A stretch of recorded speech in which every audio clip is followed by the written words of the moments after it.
teman-teman, perkenalkan nama aku Lofi Afitarina Putri dengan NIM 049. Hari ini aku ditemani sama dua partner aku. Hai, perkenalkan nama saya Nanda Silvi dengan NIM 050. Perkenalkan nama saya Wibi Aulia Ananda dengan NIM 016. Jadi video ini dibuat untuk memenuhi tugas UTS mata kuliah Administrasi Pertanahan Dengan dosen pengampu Pak Edi Wahyudi. Stay tune terus ya guys, jangan bosan-bosan. Jadi ada 8 materi pokok yang akan kami bahas nih. Yang pertama ada pengertian administrasi negara, konsep dan tujuan administrasi negara, komponen administrasi negara, serta hak atas tanah. Lalu ada lembaga pertanahan dan kewenangannya, reforma agraria dan keadilan akses tanah, masalah pertanahan dan sengketa tanah, dan yang terakhir peran tanah dalam pembangunan nasional.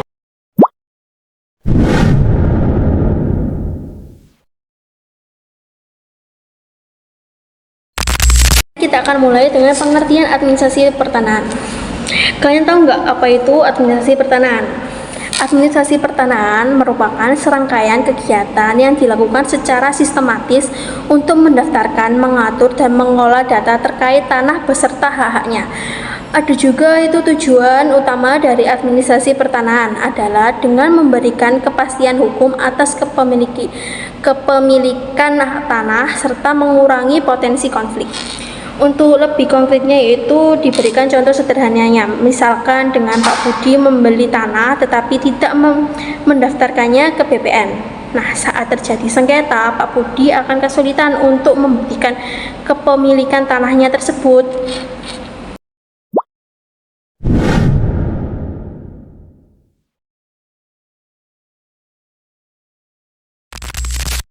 Untuk selanjutnya akan membahas mengenai konsep dan tujuan administrasi pertanahan. Administrasi ini dirancang untuk mengatur kepemilikan dan penggunaan tanah, mendukung ketertiban hukum, pemerataan ekonomi, dan pembangunan berkelanjutan. Misalnya saat proyek jalan tol, sertifikat tanah yang jelas akan mempercepat proses pembebasan lahan dan menghindari sengketa.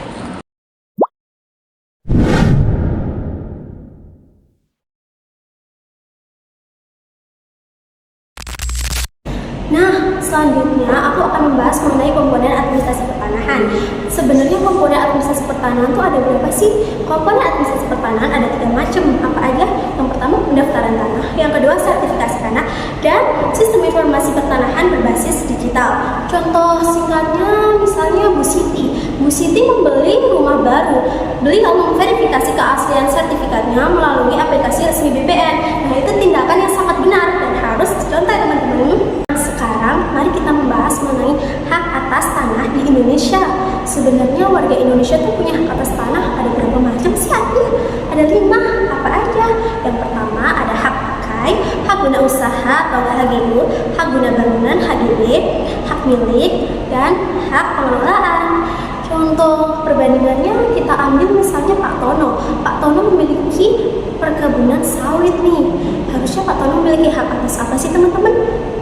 Ya, benar. Pak Tono harusnya memiliki hak atas usaha karena perkebunan sawit termasuk ke dalam usaha. Nah, yang kedua misalnya Pak Budi.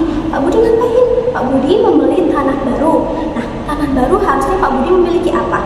Ya, memiliki hak milik. Seperti itu ya, contoh sederhananya.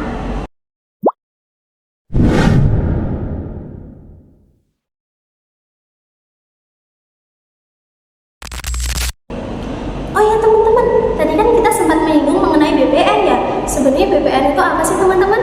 BPN merupakan Badan Pertanahan Nasional yang bertugas mengelola administrasi pertanahan di Indonesia, mulai dari pendaftaran, sertifikasi, hingga penyelesaian sengketa.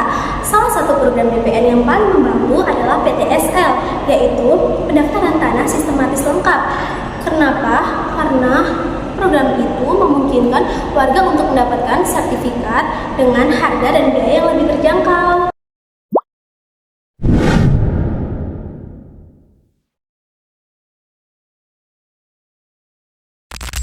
Oke, saya akan melanjutkan materi ke reforma agraria dan keadilan akses tanah.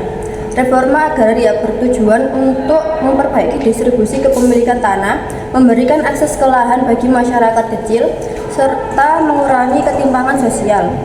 Contohnya, pemerintah membagikan lahan eks perkebunan kepada petani kecil di Sumatera Selatan untuk meningkatkan pendapatan mereka. Bahas masalah pertanahan dan sengketa tanah.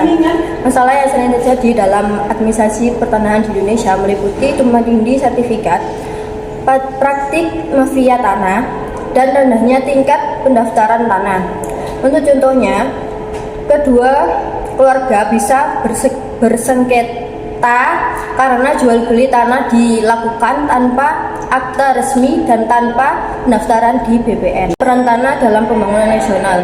Tanah memiliki peran kunci dalam pembangunan infrastruktur, industri, dan perumahan. Misalnya, dalam proyek pembangunan Ibu Kota Negara atau IKN, administrasi pertanahan yang terlibat sangat diperlukan agar proses pembebasan lahan berjalan dengan adil dan cepat.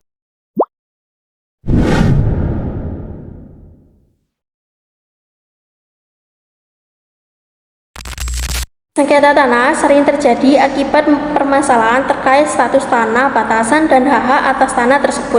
Masalah yang sering terjadi dihadapi antara lain adalah tumpang tindih sertifikat, adanya klaim ganda terhadap tanah yang sama, serta kurangnya transparansi dalam transaksi jual beli tanah. Selain itu, dalam banyak kasus sengketa tanah juga muncul karena tanah yang tidak terdaftar atau tidak bersertifikat.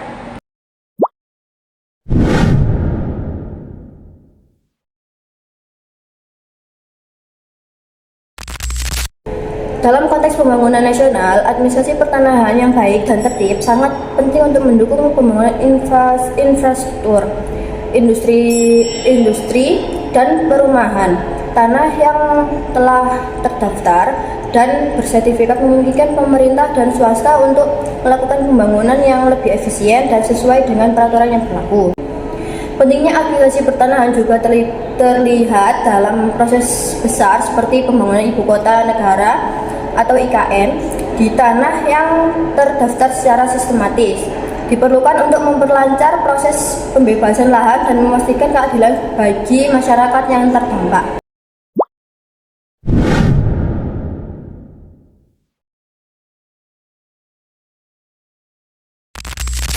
Dalam proses administrasi pertanahan, tentunya tidak luput dari yang namanya tantangan nih, seperti tumpang tindihnya sertifikat, penggunaan tanah yang tidak sesuai dengan peruntukannya, dan praktik mafia tanah. Selain itu, proses pendaftaran dan sertifikasi yang belum merata di seluruh wilayah Indonesia juga menjadi kendala nih dalam mencapai administrasi pertanahan yang efektif dan efisien. Upaya pemerintah dalam menangani masalah ini antara lain dengan mempercepat program PTSL tadi, pendaftaran tanah sistematis dan lengkap, dan melibatkan masyarakat dalam proses pendaftaran tanah. Nah, karena ada tantangan tadi, tentunya harus ada solusi yang ditawarkan nih. Solusinya antara lain bisa untuk meningkatkan sistem pendaftaran tanah yang berbasis digital dengan cara memperkuat peraturan yang ada dan meningkatkan kesadaran masyarakat tentang pentingnya sertifikasi tanah. Pemerintah juga perlu mempercepat proses sertifikasi tanah serta menyediakan akses yang lebih mudah dan murah bagi masyarakat. Selain itu, kolaborasi antar pemerintah dan masyarakat dalam penyelesaian sengketa tanah juga dapat mempercepat penyelesaian masalah pertanahan.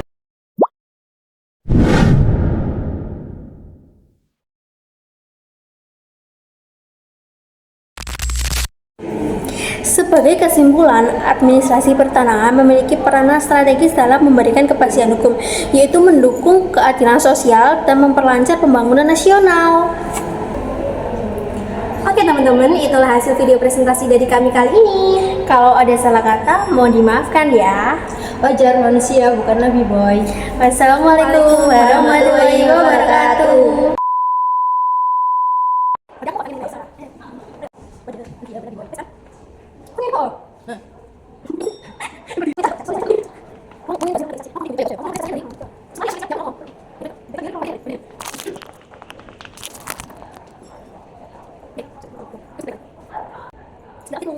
Tapi channel